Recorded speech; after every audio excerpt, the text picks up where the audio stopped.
जीवन को सफल बनाना है, इस संसार से छूटना है, तो हर पल हर क्षण समाधि की भावना कि हमारा समाधि मरण हो, मरण ना हो मत, समाधि के साथ समता के साथ मरण हो हमारा जब भी हो, जब दिन रात मेरे स्वामी मैं भावना है देहांत के समय में वो न भूल जाऊं और सबको भूल जाऊं, माँ बाप को भूल जाऊं, पति को भूल जाऊं, बच्चों को भूल जाऊं, और वो आपको नहीं भूलूं। बस यही भावना हर पल अपने अंतर में रहना चाहिए, तो निश्चित रूप से भावना हमारी तो सच्चा महात्मा कौन है? जो सच्चा महात्मा होता है वही समाधि से करता है। जिसने समाधि कर ली वो ग्रस्त में भी क्यों ना हो, वो भी महात्मा की गिनती में आ जाता है। तो महात्मा एक ऐसा है संसार में जो अपनी समाधि को साथ है। इसके अलावा संसार में भी समाधि को नहीं है। तो है आत्मन महात्मा के स्वभाव से करुणा के सागर, सरल विद समदर्शी, कल्याण पथ के उपदेशक होते हैं। महात्मा कैसे होते हैं? समदर्शी होते हैं, सरल होते हैं, अंदर और बाहर एक जैसे मिलते हैं, और कल्याण पथ के उपदेशक होते हैं, कल्याण का उपदेश करने वाले होते हैं। यहाँ तक कह दिया जाता है साधु के लिए का अगर तुम किसी नगर में गए और उस नगर में जाने के बाद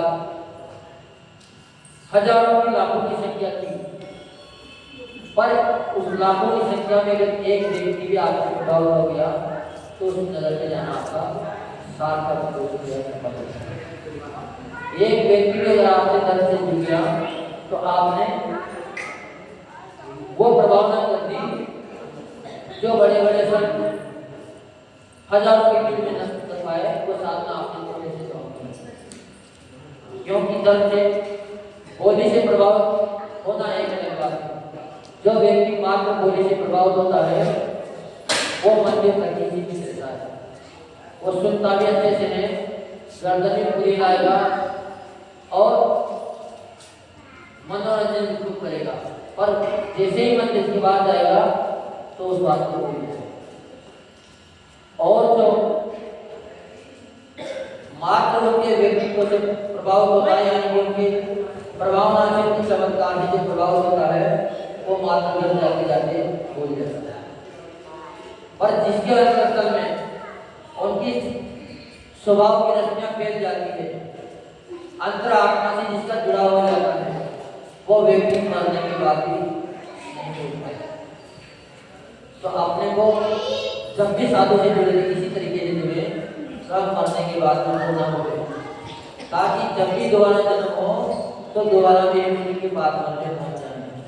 जब इतनी कठोर भावना आ जाती है तब जाके गुरु का बात बोल में आता है। सभी प्राणी उनकी दृष्टि में समान होते हैं, किंतु आज का प्राणी स्वार्थ के मद में चूर होकर असमानता के बीच हो रहा है। अपन क्या कर रहे हैं, राग देश में पड़ जाते हैं। अगर सेवा अच्छी कर दी तो हमारे लिए प्रिय हो गई, हमारे व्यवस्था बना दी यानी हमारे लिए, और व्यवस्था न बनाई तो उनको जब से आशीर्वाद में नहीं, तो ऐसा होता है। ये संसार है, ऐसा नहीं है।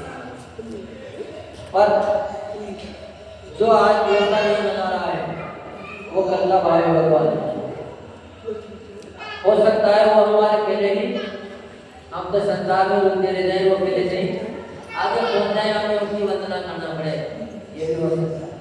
और हुआ है, शिवभूति मुनिराज पहले से ही अपना कल्याण कर दे और केवल ज्ञान को प्राप्त होने के गुरु जी को अभी दोबारा नमोस्तुत करना पड़ा, तो ऐसा नहीं करना। पर होनी चाहिए उतनी अपने अंदर समानता, क्योंकि समानता से ही व्यक्ति प्रभावित होता है। राजा रणजीत प्रभावित क्यों हुए? यह नहीं है कि जीवन से प्रभावित हुए हो, और साधु महाराज की श्रद्धा से प्रभावित हुए कि हमने तो उसको उत्तर किया, हमने तो सर डाला और ये जो चेतना है इसने इसका निवारण किया। फिर भी देखो इनकी महानता, इनकी अंदर क्षमता, तो दोनों को बराबर का आशीर्वाद दे दिया। बस इस एक बात को लेकर उनके अंदर दिलानी है। सर्फ डालते उन्होंने 33 साल की नरक की आयु बांध ली, पर उस एक शब्द मात्र के कान में चल गया, उसका चिंतन उन्होंने कर लिया, तो 33 साल की आयु की मात्र 84,000 वर्ष की रह गई। कहाँ 84,000 वर्ष और कहाँ 33 साल, तो जलाने का बड़ा प्रभाव पड़ता है। आप सोचो अगर हमने कोई गलती कर दी, बड़ी से बड़ी भी गलती भी कर दी, यानी कि जीव की साथ साथ हत्या भी कर दी, और उसके बाद अगर आपके अंदर प्रायश्चित के आंसू आ गए और आप प्रायश्चित नहीं ले पाए, तो भी आपका सारा पाप दूर हो गया। क्योंकि गलती का एहसास होना ही सबसे बड़ा प्रायश्चित है। अपन सोचते कि कोई हमें दंड दे या कोई उपवास व्रत दे, माला का जाप दे जिससे हमारा प्रायश्चित होगा, ऐसा कभी नहीं। गलती का बोध होना ही सबसे बड़ा प्रायश्चित है, क्योंकि गलती करते हुए उसका बोध व्यक्ति को नहीं हो पाता। तो आचार्य लोग यहाँ ये कह रहे हैं कि असमानता के बीच हो रहा है, पर उत्थान के प्रति ईर्ष्यालु अविवेकी कपटी विघ्न करता बनता आ रहा है। स्वार्थ की कुटी में दिन रात एक कर रहा है। ये किसके लिए कह रहे हैं? यहाँ साधु के लिए कह रहे हैं, आचार्य भगत जी। सच्चा महात्मा कैसा होता है उनके लिए आ रही बात।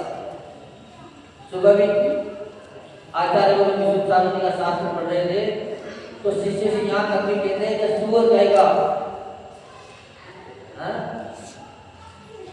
अब जबकि मुद्रा की काय के आगे पंच परमेश्वर के आगे भी गुरु क्या कह रहे हैं सुअर कहेगा तेरे से तो मल खाने वाला आता है तो उसे भी ज्यादा गया बिता हो गया यहाँ तक कह रहे हैं।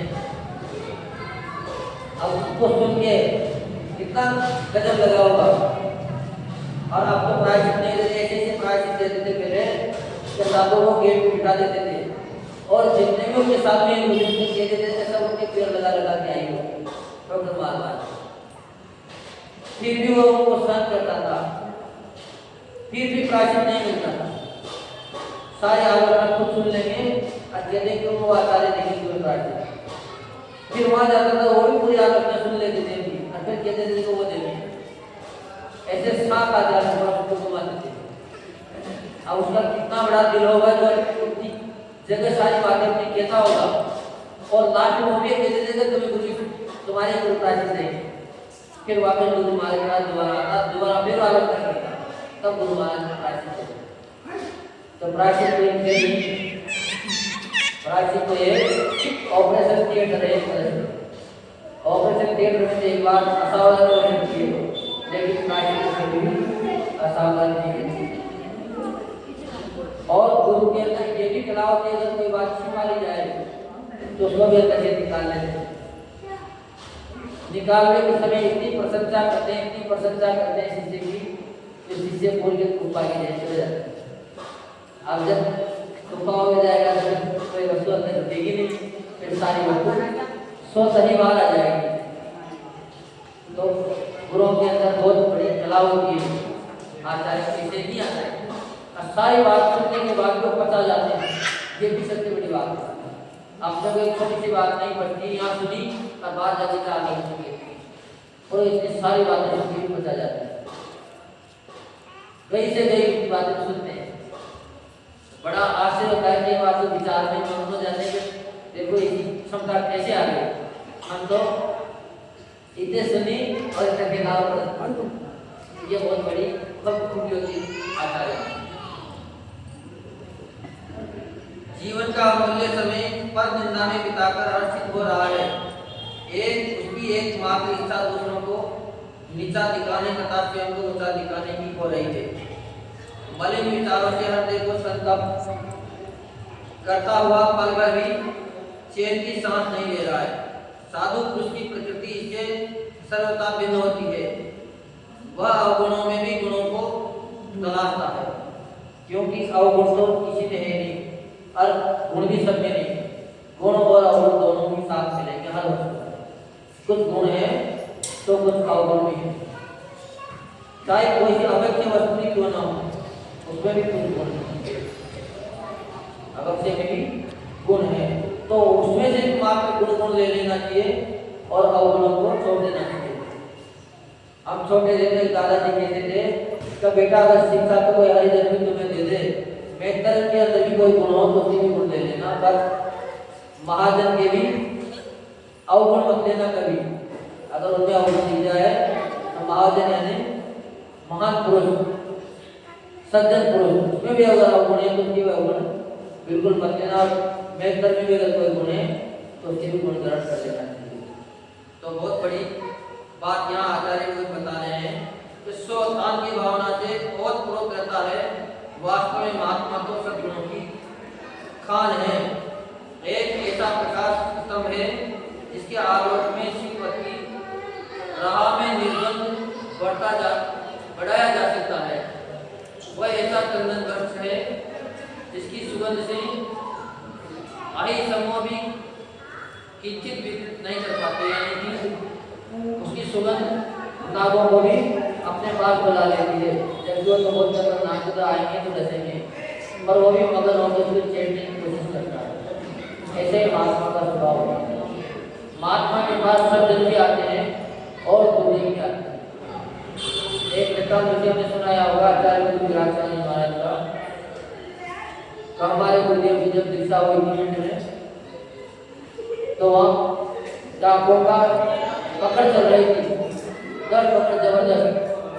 जो सामने आ जाता था सेठ लोग उनको ही पकड़ के फिरौती मांगते थे और वो छुपते भी नहीं थे, क्योंकि पुलिस भी उनका कुछ बिगाड़ नहीं करती थी। पुलिस में भी सब उनकी से खड़े और चोरी करके भी छुपके नहीं आते, पहले आपको ऐलान करते थे कल हम दवा बोलेंगे और फिर दवा बोलना है, सबको सावधान करते थे, नहीं किया जाता। तो गुरु महाराज ने वही दीक्षा का प्रोग्राम बना दिया, हम दीक्षा लेंगे। अब सब शेर लोग डर गए, कहाँ वहाँ कैसे आएंगे, और जेबी का एक भी घर नहीं है, वहाँ एक भी घर नहीं है जेबी का, पर वहाँ समर्थन आया होता है 7 बार तो विशेष प्रभाव आए वहाँ। पर जब गुरु महाराज को पता लगी कि ये डाकू के डर से नहीं आ रहे, तो गाँव वालों ने सब कुछ बुलाया, महावीर उन्हीं का ही मंदिर है। तो सरपंच बुलाया, सरपंच ने कहा कि हमारा एक संदेश तो डाकू तक पहुंचा दिया जाए। तो गुरु महाराज की इच्छा है, वो यहाँ दीक्षा देना चाह रहे कि क्या राय है, और वो हमसे मिलने आए, वह हमसे मिलने आए। तो दूसरे दिन जैसे ही सूचना पहुंची, उसी क्षण दोनों लोग गुरु महाराज के चरणों में आ जाता है।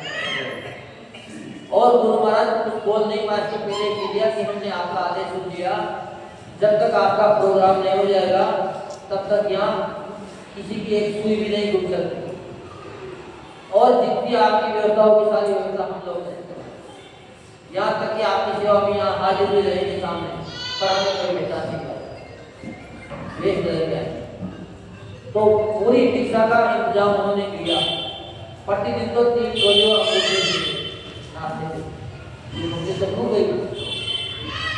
और घर जिन के गाँव के वहाँ सबने अपने घर खाली करके सबका अपने डेरे में रहे, बात कर बोला, और जितने मेहमान गए सबको घरों में होगा।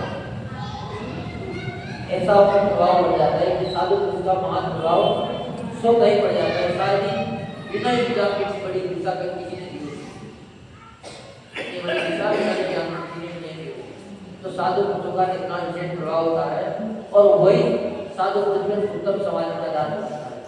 और साक्षात देखी भी है, ऐसी उत्तम समाधि भी सुनने में मजबूर नहीं आती, जिन्होंने सारे काम अपने सचेत अवस्था में कर दिए हों। समाधि से पहले ही तो घंटा भर पहले ही आसन लगा के बैठे, जैसे बैठे से उठे। 3 दिन पहले सारी सूचना सब जगह, और सबसे पहले उनसे क्षमा मांगी जिनसे अनुमति, क्योंकि संत अवाचक चल रहे प्रचलित संतवाद पंतवाद, तो संतों में विशेष थोड़ी बहुत कटाक्ष करते थे, पर फिर भी सबसे पहले क्षमा याचना सुधा सागर महाराज से मांगी, जबकि उनके संत भी योग्य साधु थे। इसी बात 4 बार तो बोली नहीं श्रवण कर दिया, क्योंकि बार-बार फोन आने का कोई कारण होगा, तो फिर उन्होंने फोन की बात महाराज जी के संबोधन की जरूरत कोई बात नहीं, सब ठीक हो जाता है। पहला जब माइनर का वो तो करने को सभी यही कहते हैं कि कैसे कहेंगे, लेकिन उन्होंने उसी समय उनको तो सारी जानकारी पहले थे, अपना आचार्य पद पहले से छोड़ दिया, संध्यासन से उतर के नीचे बैठ गए थे। इस सारी क्रिया में कोई व्यक्ति इतनी सरलता होती है, उसी को सारी बात का अनुभव होता है, वही आगे बढ़ पाता है। इसलिए समाधि उसी की सफल होगी जो सच्चा महात्मा होगा, चाहे वो दरअसल में भी बना हो, व्यक्ति भी समाधि कर सकता है, ऐसा नहीं कि आप समाधि नहीं कर सकते। अगर आपके सरल परिणाम हो गए तो मान लीजिए आप महात्मा हो गए। जो समाधि में बैठे बैठे भी हो जाते हैं, एक हाथ से तीर चला रहे हैं, और तीर चलाते चलाते ही तलवार नीचे छूट गई, केस नोट हो गया, और सब दूसरा पक्ष का वो भी तुरंत आकर उनके चरणों में नतमस्तक हो गए। धन्य हो प्रभु, हम तो आपसे चाहते हैं, हमने अपराध नहीं किया, रात आप समान हो। और वो कह रहे हैं कि हमने तो रात त्याग दिया, हम तो साधु होने जा रहे हैं, तो जाति कल्याण होगा। इतनी सरलता आ जाए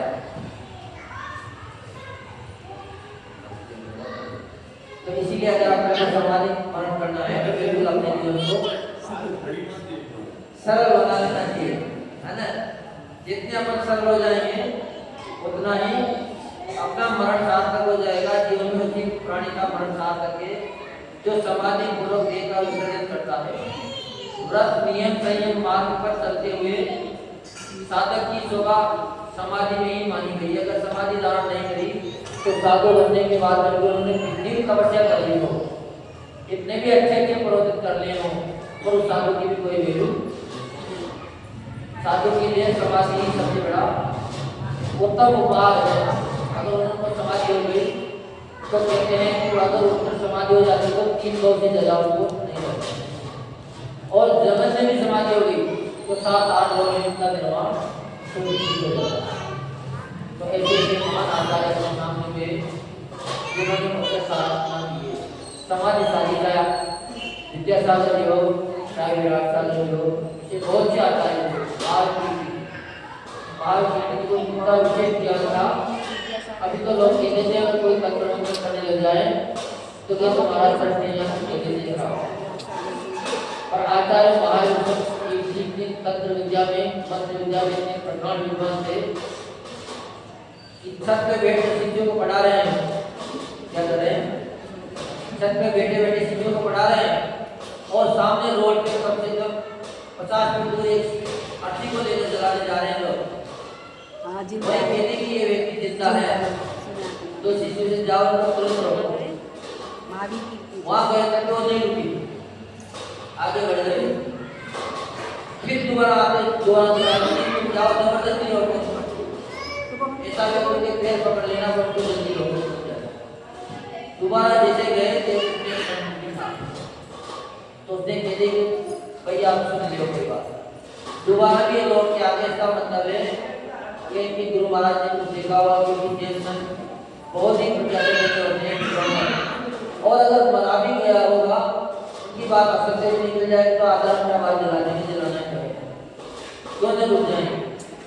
तो उस व्यक्ति को लेके गुरु महाराज की बस्ती कर गुरु महाराज सत्य करके नहीं किया गया। आते थे कहते कि इसका बंधन खोल दिया जाए। बंधन खोल के आग की तेज हमने मिट्टी उठाई, कमंडल पास में रखा और मंदिर बच्चों को उजाड़ किया। 2 मिनट में वो व्यक्ति बैठ गया था। क्यों? जब उसने इसको सर में काट दिया था और डॉक्टरों ने मना कर दी थी कि ये व्यक्ति मर चुका है। और सर का काटा हुए व्यक्ति के अंदर कहते हैं उनकी आंखों में अगर उसको जला नहीं जाए तो 7 दिन तक भी जीव रहता है, पूरा जीव कभी 7 दिन तक भी नहीं निकलता है सर का। ये वैज्ञानिक भी कहते हैं। नाड़ी देखने के दिया जाता है कि मनुष्य का तो उसका इलाज बैठ नहीं रहा, कभी तो कोई प्रतिक्रिया हमारे जी बिना शरीर के वापस पर तंत्र मंत्र में कितने विचार थे अपने साथ विमन साधन पूछना चाहिए देखते भी ये होना तो ऐसी बात है। पर उनको गलत क्यों बता दिया तो उसे आजीविका चलाने लगे, अपनी माल प्रतिष्ठा के लिए काम में लेने लगे कि हमारी प्रभावना नीचे हो जाएगी। तो जब प्रभावना के भाव से अगर आपने किसी की सहायता करी है तो किसी की वो तंत्र मंत्र आपके बिल्कुल नहीं कारण है, और नहीं तो ऐसा कभी होता नहीं। ऐसी जानकारी यदि तो समाधि साथ पाते हैं लक्षणों से तो पता लगाओ तो 3 दिन पहले का हमारी वर्ण निश्चित आ गया। जितने स्वाध्याय में आए थे 3-4 दिन तो बताए थे ना आप लोग कि ऐसे लक्षण आ जाए तो समझ लेना चाहिए कि आज ही मृत्यु होगी, कल भी नहीं। ये सब शास्त्रों में दी हुई है बात। जो प्रभु के राज्य की समझदारी बड़े हर सारे के महाराज इसी साथ में नहीं जा सकते हैं और उसी लोग को प्राप्त कर सकते हैं, मेरा लोग को प्राप्त कर सकते हैं। जाने के लिए भी से सब चाहिए चलो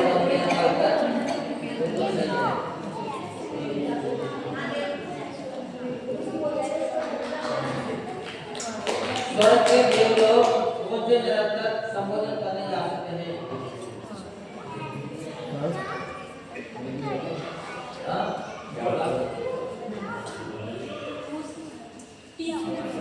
तीसरे निरंतर स्वर्ग के देव संबोधन करने जा सकते हैं। बहुत बढ़िया।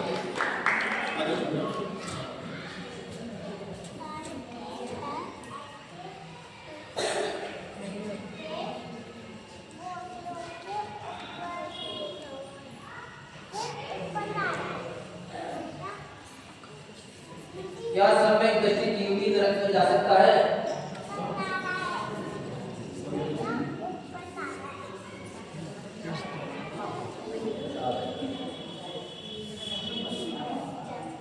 हाँ, सम्यक दर्शन के साथ तो कोई जाने नहीं, किसे जा सकता है?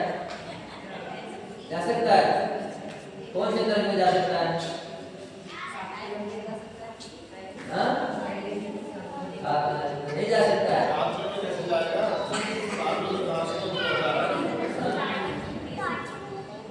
पहले नरक तक समय किसी जीव भी नरक में जा सकता है।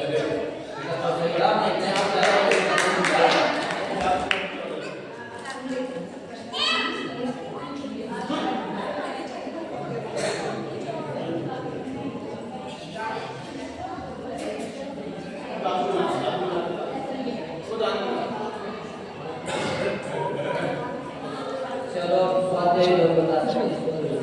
पदार्थ को जानने के लिए कितने उपाय होते हैं? कितने लक्षणों से पदार्थ को जाना जा सकता है?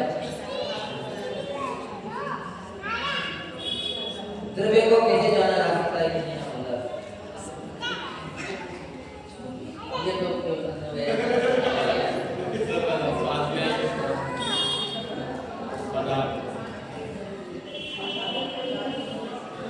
जल्दी जल्दी मिल जाए नहीं है?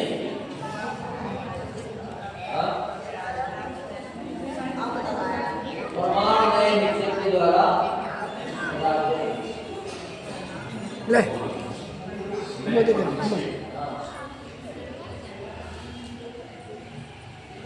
चार लक्षण हैं इसके।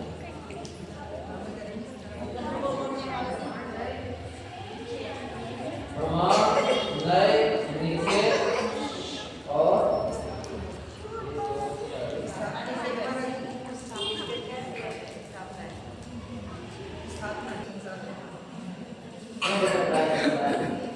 बहुत सरल बताओ।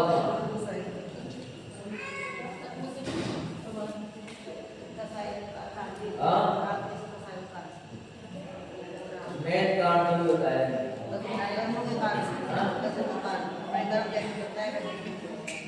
और कोई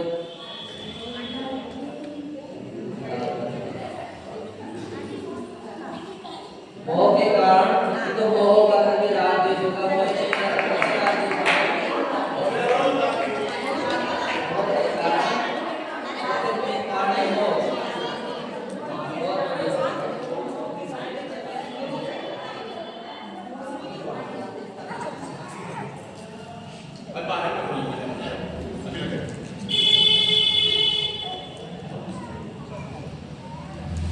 क्या ये ऊपर जो आसमान दिखता है नीला नीला, ये आकाश द्रव्य है? जो ऊपर जो नीला नीला आसमान दिख रहा है, क्या वो आकाश द्रव्य है? ऐसे बताइए। तो फिर कहाँ है आकाश द्रव्य? अभी ये तो कहते हैं आकाश में देखो, नहीं कहते?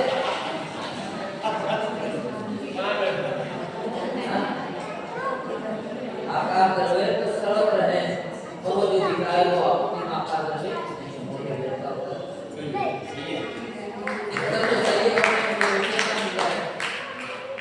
गए। अपना समय भी हो गया, ये भी हो गया। ओम में हो आंसू, आँखों में हो आंसू और होठों पे हो नाम। आँखों में हो आंसू और होठों पे हो नाम। क्यों नहीं आएंगे गुरु भगवान? क्यों नहीं आएंगे गुरु? करो भरोसा, बन जाएंगे बिगड़े सारे काम। आँखों में हो आंसू, होठों पे हो नाम। क्यों नहीं आएंगे गुरु? क्यों नहीं आएंगे? अपने पाप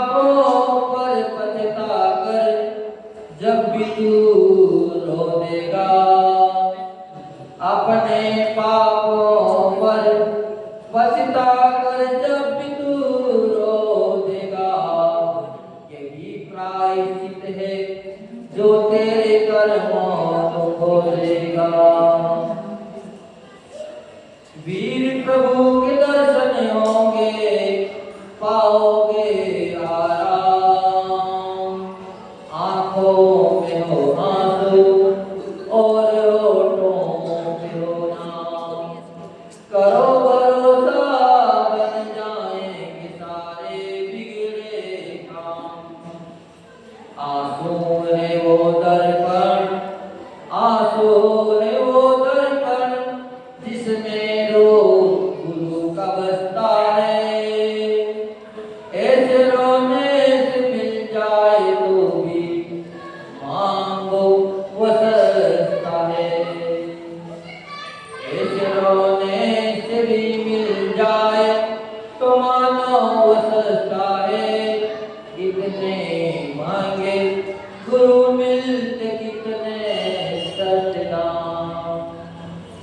आंखों में हो आंसू और होठों पे हो नाम। करो भरोसा बन जाएंगे सारे बिगड़े काम। वो आंसू भी क्या आंसू जो अपने लिए बहाए। वो आंसू भी क्या आंसू जो अपने लिए बहाए। गुरु के हित में बहे जो आंसू वो आंसू कराए। चंदना सती की तरह पुकारो, चंदना सती की तरह पुकारो। द्वार आएंगे भगवान, द्वार आएंगे भगवान। रोने से जग हंसता है, रोने से जग हंसता है तो रो देना आसान नहीं। मेरे गुरुवर का हृदय भी इतना आसान नहीं। वो संकल्प नाम गुरु का जपे ओ सुबह और शाम। आंखों में हो आंसू और होठों में हो नाम।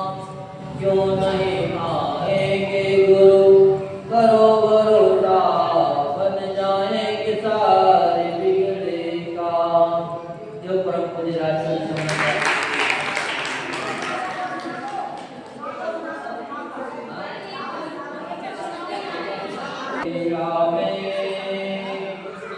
बेटा हो दुख पीड़ा में माँ बन जाती दीवार। माँ बन जाती दीवार। माँ के प्यार से इस दुनिया में नहीं किसी का प्यार। ओ माँ, ओ प्यारी माँ।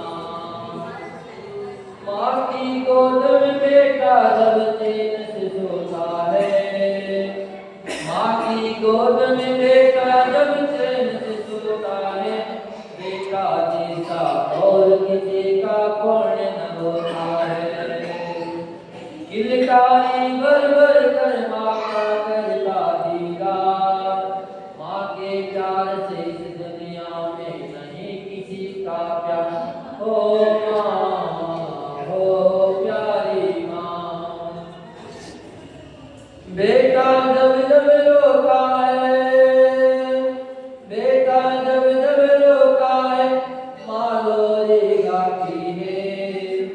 भूखी प्यासी रहकर भी माँ दूध पिलाती है।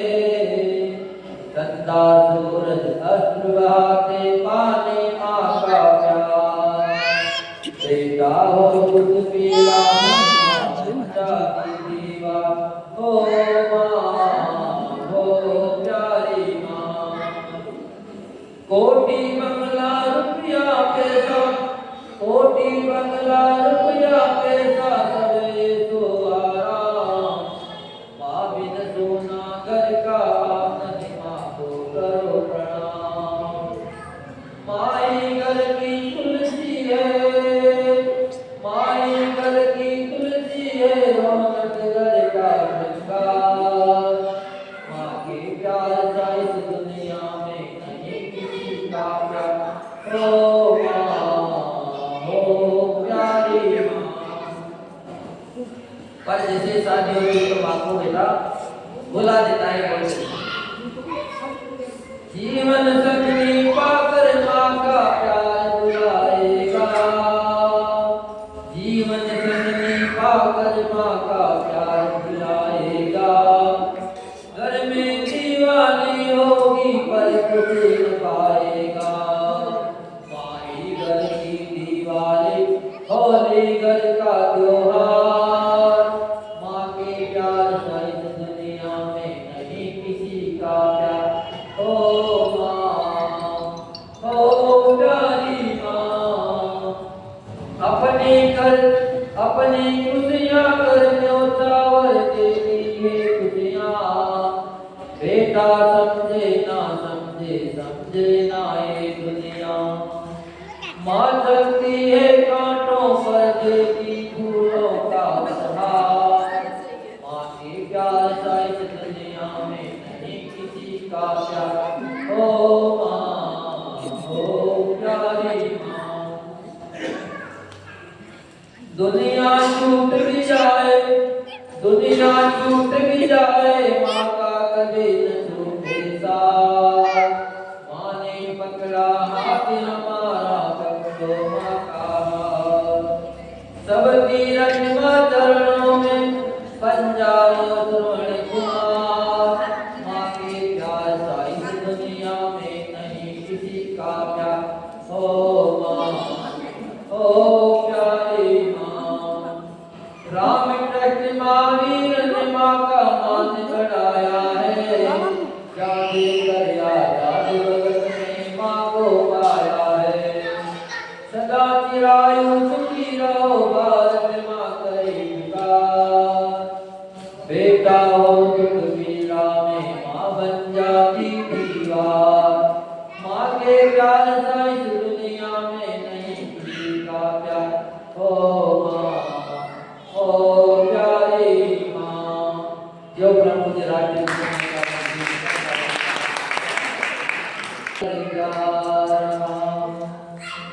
आचरण का हार देकर जा रहा। गीत जब गुनगुनाओगे मुझे, आप अपने पास पाओगे मुझे। आप सबका प्यार लेकर जा रहा हूँ, धर्म की मनवार देकर जा रहा हूँ।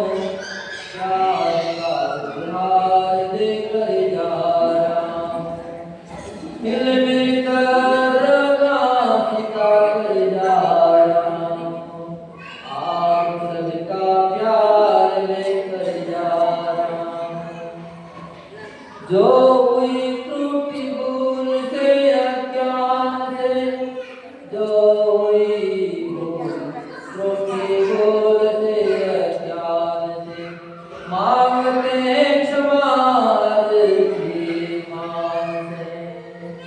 क्षमा का उपहार देकर जा रहा हूँ, आप सबका प्यार लेकर जा रहा हूँ।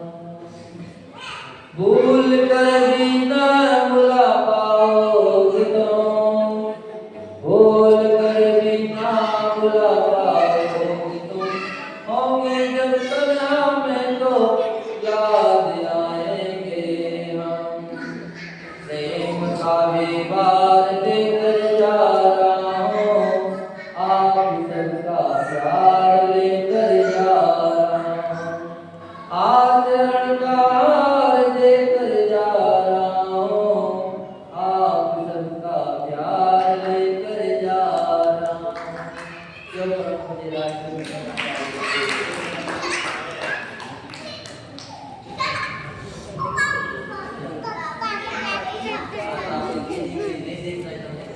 महाराज जी, अब आप अपने कंठ पे मुझे बोल दिया पूरी सेवा की वजह से अपनी बात पूज्य आचार्य भगवान श्री विद्यासागर जी महाराज, पूज्य आचार्य श्री विद्यासागर जी महाराज, पूज्य श्री विश्व सागर जी महाराज,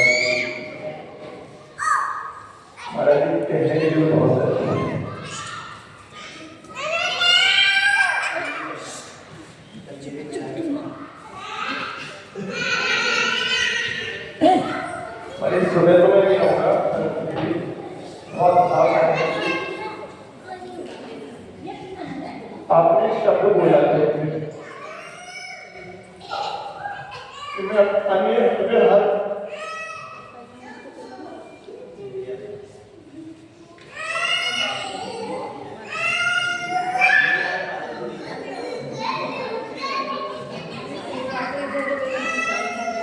हर एक अन्य द्वारा से संपर्क हुआ है।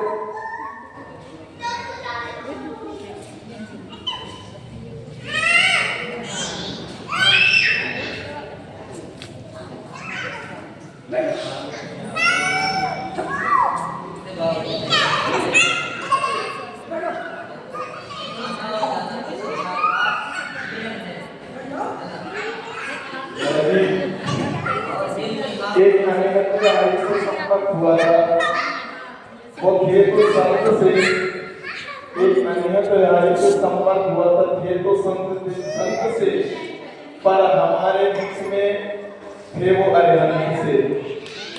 वह भी अनियत बिहारी थे, वह भी अनियत बिहारी थे, क्योंकि एक जैसा उन्होंने अपने लिए सोचा था हम लोग तो सोए, पर वह सचमुच में हमें सुला कर स्वयं अनियत विहार कर गए।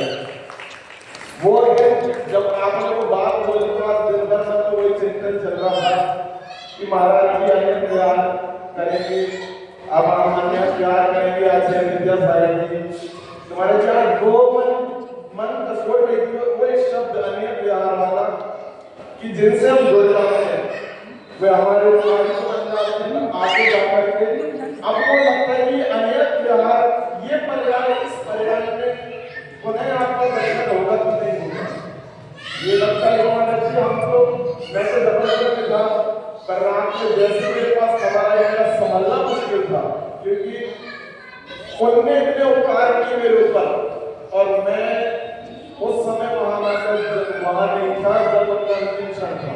ऐसा लगता महाराज जी इस पर्याय में हम आपसे मिले, आप हमें इस पर्याय में मिले, पुनः ये पर्याय आपके पास रहे पुनः हमारे पास रहे ना रहे, इसका कोई अंदाजा में अंतर मुक्त कभी नहीं। तो हम एक भावना बात है महाराज जी कि हमारे समय में अगर आप हमारे इर्द गिर्द भी हो तो आपके मुखारबिन से हमें का श्रवण ऐसी भावना महाराज जी बोलने के तो क्या क्या बोले, बस ये है महाराज जी हमें तो भूल जाना, जब तक यहाँ मत भूलना, पर आप पुनः संसार में लगाना, हमें ऐसी भावना और हमें तो इससे अंदर से विश्वास है कि जिस साधना के साथ आप जीवन को हो वाकई में इस संसार का छेदन करके शीघ्र सिद्धों की अवस्था में आप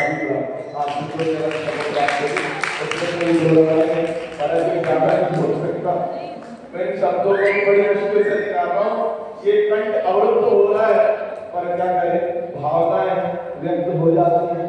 पर आपने जो भजन आखिरी में ली वो भी बहुत भावुक करने वाले थे। महाराज क्षमा चाहता हूँ मैं निकलते निकलते नहीं मेरे यहाँ से बड़ी मुश्किल से निकलते, पर गुरुओं ऐसा मैंने प्रयास बताया। आज मुझे आचार्य भगवान की याद मुझे बहुत आई कि जब उन्होंने अब मैं जा रहा हूँ दिए में कितना भी घी डालो वो घी जाता है, ऐसा ही होता है। इसलिए पूज्य श्री जो हमें बताया, कल महाराज जी ने एक बात खास करके बोली थी कि स्वाध्याय को विशेष बनाओ।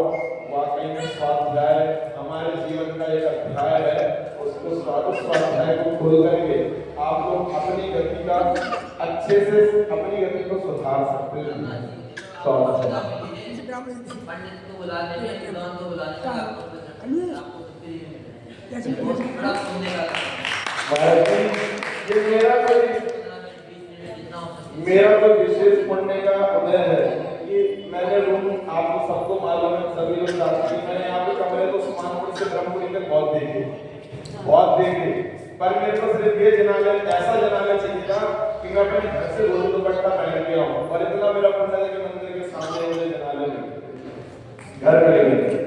और बाकी में विधान तो हमारा अद्भुत हुआ था, सत्य चक्र हुआ था महाराज जी, बहुत ही कृपाशान भगवान क्या महिमा गाया। एक दिन में देते हैं। तो इसलिए आप लोग से बस एक निवेदन है कि आप लोग ओम नमः ओम भगवान बहुत ही अतिशयकारी है। अगर आप समझ सकते हो तो आप यहाँ पर आकर के एक पूजन या दर्शन के भाव से करोगे तो वाकई में आपके मनोरथ पूर्ण होंगे। बस आपको श्रद्धा होना चाहिए जहाँ पर इस बात का, क्योंकि आप जानते हो कि हमारे देव कुमार की शांति देवी की परिवार देव कुमार की अवस्था क्या थी उस विधान के समय में, और आज ये इन्हें अपना औपचारिक मानते हैं। सिद्ध चक्र विधान की कुछ विशेषता जो फलित हुआ, इनके परिवार से इंद्र बने थे, जब 14 इंद्र बने थे ना, तो इधर माता जी बैठी थी, इनकी माता श्रीमती शांति देवी जी वही बैठी थी, और बाकी लोग तो फल चलाके चले आती जरूर थी। ये छूता कोई परिवार कोई व्यक्ति नहीं छूता, प्रतिदिन आए, क्योंकि उस समय पे श्री देव कुमार जी आश्वस्त थे, इनके पिताश्री जो थे आश्वस्त थे, उनकी सेवा। तो मैं कहूँगा आप लोग इन भगवान से जुड़ो, आप देखना अवश्य आपके जीवन में कितना परिवर्तन होता है। ध्यान रखो, और साथ में गुरुदेव है, भगवान गुरुदेव गुरु और शास्त्र का भी सहारा लोगे तो जीवन से कर जाओगे। बोलते समय पालना भगवान की आज समय ले लीजिए थोड़ा सा, वैसे मैंने ये नहीं महाराज घड़ी मत देखो, क्योंकि आज हमारे लिए इस प्रवास की, हम ये नहीं कहेंगे अंतिम, इस प्रवास का अंतिम शाम को ये आनंद यात्रा है। इस प्रवास की पुनः हमें आपका सानिध्य मिले, ऐसी मंगल भावना सकल दिगंबर जैन समाज ब्रह्मपुरी उस्मानपुर की ओर से आ रहे हैं, और फिर और कुछ हम बृहद करें ऐसे मंगल भावना। कल का ध्यान रखेंगे कि कल दोपहर में 2 बजे आप समय का विशेष कर ध्यान रख के 2 बजे उपस्थित हो जाए, और उसी समय से यहीं पे महाराज जी होंगे। ऐसी सभा में महाराज जी का उद्बोधन होगा। लगभग हम अनुमान लगा रहे लगभग 2:45-3 के बीच में यहाँ से विहार होगा।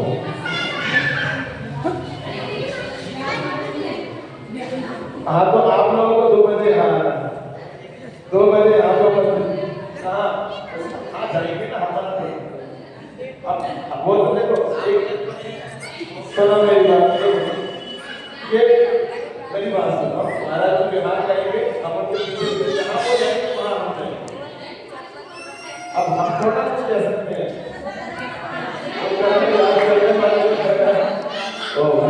चलिए तो कल का विशेष समय का ध्यान रखना, ठीक है। और कल सुबह बुलाते हैं, आज से भगवान का पूजन होगा इसी प्रांगण में सुबह 8 बजे पाठशाला में रखते हैं। सभी से समय पे आएंगे, पाठशाला का अवकाश रहेगा। आगामी 14 तारीख को आरिका पूर्णा की माता जी के द्वारा बालिका संस्कार महोत्सव ज्योति कॉलोनी, तो जितनी भी 8 वर्ष से ऊपर की बालिका है वे उसमें पार्टिसिपेट करके अपना चरित्र संस्कार अवश्य कराएं। बालिका 8 वर्ष से लेकर के ऊपर की जितनी भी बालिका है, तो आप सभी को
गौरी अम्बर दशो दिशाएं वंदन करती हैं।